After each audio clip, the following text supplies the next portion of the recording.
What's up guys, welcome back to the most underrated channel on YouTube. Today I'm going to quickly cover a concept and a really important point, and that is overthinking versus careful planning. And I'm going to give you guys an example which really illustrates this best, okay? Now, as always, when I give examples, there's obviously limitations to them, but sometimes it really helps when you have an example, because some people initially, they don't understand the idea, or perhaps my explanation wasn't pitch perfect. So sometimes when you have an example, even if people can't always relate exactly to that example, they can see the lesson that you're trying to illustrate. So that's why I try and give examples, even if you haven't been through a fitness journey, even if you haven't written the books or something like that, you can usually understand the lesson I'm trying to teach you when I give an example like that. Okay, so overthinking is a really common problem, okay, and it affects everyone in their everyday life, most people anyway, and it can cause some really negative consequences, okay.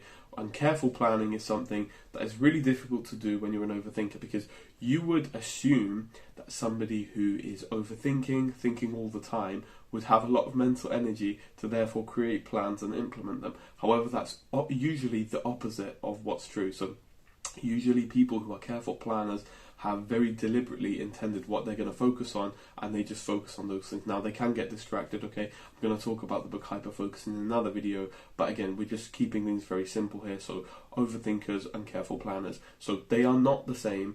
I think people can, by chance be both, okay? But usually people who are careful planners tend to have they've got to the point where they're thinking very consciously, whereas overthinkers tend to be thinking of the reactive, okay? So if you think about it, overthinkers tend to be reactive, careful planners tend to be proactive, okay? So that really illustrates it very clearly, but if you wanted a better explanation, so overthinkers tend to be thinking really, okay, what's he thinking, what's she thinking, really overthinking things, okay? They're thinking about problems, consequences before a decision has even started, and they're getting like paralysis by analysis, okay? So like I said, you might have initially assumed that careful planners are overthinkers, but that's not the case at all, okay? And I want